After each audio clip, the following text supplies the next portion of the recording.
Sometimes you know what you know, and sometimes you know what you don't know, and sometimes, as the Firesign Theater says, everything you know is wrong. You know that you're wrong, but you fear you're right. You suspect you're out of sync. You think that you're out of your mind. Everything you know is wrong. Remember pink slime, the so-called meat filler that contained those portions of cow meat that aren't even good enough for man's best friend? Well, it turns out the big bad meat industry has another dirty and just as disgusting little secret, meat glue. And just like with pink slime, Big Meat has tried to cover up the existence of meat glue, which is used in some of the nation's best restaurants and can be found in everything from imitation crab to your favorite yogurt. It works like this. Meat glue is a powder officially known as transglutaminase. Originally, the natural enzyme was harvested from animal blood. Now it's primarily produced through the fermentation of bacteria. Added to meat, it forms a nearly invisible and permanent bond to any other meat you stick it to.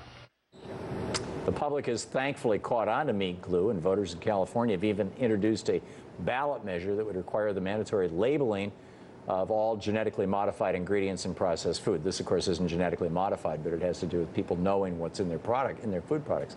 Of course, Big Meat is fighting the California measure with $1 billion blitz of advertising, and they're fighting hard to keep false labels on the food you eat, or at least not fully well-informed labels. So if you think that all is right with the meat you're eating and that the food labels are telling you the truth, then maybe everything you know about the food you eat is wrong. Joining me now is Alexia Baden-Mayer, political director of the Organic Consumers Association and contributor to Alternet.org. Alexis, I'm sorry, I had a typo. Alexis, welcome to the program. What should we know about meat glue? Well, it's used to stick pieces of meat together. So once it's served on your plate, it looks like a perfectly cut piece of steak, but actually it's tiny little pieces of meat that have been squished together. So that should offend you, just because you're not getting what you think you're getting. But the other thing that consumers need to know is this kind of meat is more dangerous than a whole piece of meat. Meat collects bacteria on the outside of the meat. A lot of people like to eat their meat rare. You cook the outside of the meat, most of the bacteria should disappear. But if you leave it rare in the middle, and you've got all these little pieces of meat in there, some of the outside pieces aren't going to get cooked the way they need to get cooked. Because they're now inside pieces. Because they're now inside pieces, exactly. Yeah, so that's a real threat of foodborne illnesses. Wow. That makes so much sense, because one of the arguments that the USDA makes is that transglutaminase, or however you say it, in and of itself, it's just a natural enzyme that kind of slightly dissolves the meat so it bonds to itself. But are there other health concerns with this, or other than the ick factor? I don't think that this substance has been safety tested. You know, it's a minor ingredient. It's considered grass. We don't have a lot of science on whether it's easy to digest, whether it's, safe for everybody, whether there are allergic reactions. So it's one of those things, like most of the ingredients in our food that come from food science, it's not fully examined. Right. GRAS is the acronym for generally regarded as safe. That's right. The USDA uses. There's a huge fight, moving on to California, there's a huge fight underway to force food companies to label genetically modified foods. Now, meat glue is not a genetically modified food, but it kind of falls into the same umbrella of, what the heck is in this stuff that I'm being served or that I'm buying in the supermarket? Why is the proper labeling of food so important, and why,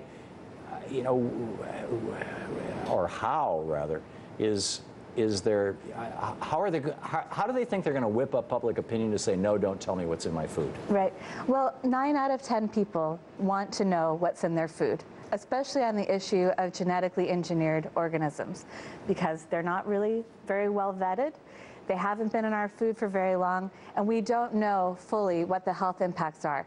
Although from the few studies that we have, for instance, Monsanto's studies showed that a certain type of their corn produced kidney and liver damage in even a short-term animal feeding study. So we know GMO food. So we know that there are health risks. So people certainly have a right to know whether it's safe or not, but especially if there are questions about its safety, people definitely want to know. So how do they convince people that they don't need to know? Well, I don't think most people are convinced they don't need to know. Every national poll says 9 out of 10 people, at least, support our right to know. But when it comes to an election and the lies that can be spun through a lot of money, then we're seeing a lot of misinformation coming into the state of California that might dissuade people. For instance, they say that it's not really about your right to know, it's about your right to sue. This is one of those tort reform issues. I don't see how it is a tort reform issue, but the tort reform organizations are very interested in this, and they've employed their AstroTurf groups as the opposition. It would be very difficult for a reporter to find that 1 out of 10 people who wants to talk about why we don't deserve the right to know what's in our food.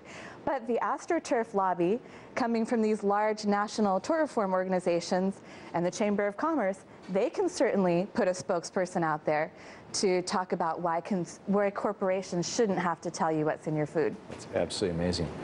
What's the federal government policy on GM food? There is a very laissez-faire policy. The safety testing is not required. When a company wants to introduce a new genetically engineered ingredient, they have a consultation with the Food and Drug Administration. They show them their science, and as long as their science shows that this is roughly equivalent to the normal food, then the GMO food is approved. Amazing. Alexis, thanks so much for being with us tonight. Thank you, Tom. It's great to meet you. Now everything you know about meat glue and the food you eat is right.